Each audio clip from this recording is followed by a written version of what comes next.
And there we have it, ladies and gentlemen, another module done and dusted. So we've seen a little bit of how we can play nicely in the playground. We started off though looking at backgrounding some of our processes, and we can see then that we can go through and just append the ampersand at the end of a command, and that's going to automatically run then the process within the background.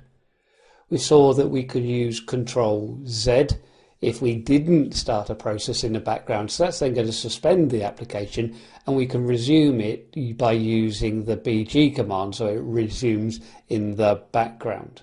We can see all of the background jobs that we have using the jobs command, and if necessary we can foreground jobs. Remember, we have that plus symbol, so that shows the job that has the focus. If the job has the plus symbol next to it, we don't need to specify the job number, otherwise we can specify the job number. We also took a look at the no-hup process. Even though we didn't use it because it's automatic within the bash shell, we saw that if we exit out or log out of a shell, if it started, let's say, a backup script, well, that script can continue to run overnight whilst we're logged out, because it is then taken over by the systemd or process ID 1. So automatically any killed off parents are orphaned through to the process ID 1. If we weren't running the bash shell, we might have to explicitly start the process though with no hup. So we might have to go through and do no hup space backup.sh. We then got onto the nice values, didn't we? Oh, and they were so pleasant. We've got nice values that range from -20 all the way through to +19. We've seen that the default value, if we don't make any adjustments to it, are going to be 0. And we get then a priority or a process priority of 80 from that value, as our range for our process priority can be controlled by us through 60 to 99.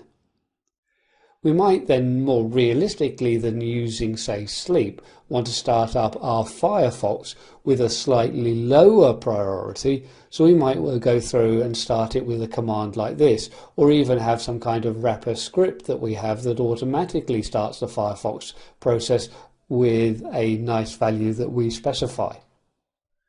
We could re-nice a running process, and we have to actually specify the nice value before the P switch. So -n must become before -p for the process ID. We can, as a standard user, re-nice to a nicer value, so closer to +19, but we can't make it less nice. So if we started at +5, we can re-nice it to +10. But if we had started at +10, we can't then re-nice it to +5.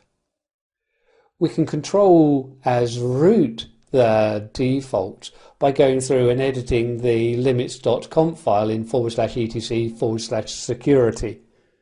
We could put an entry, and we saw it where we put in an entry for tux, but if we needed to specify for a group, we'd just put @ and then group name. So here we have the user tux.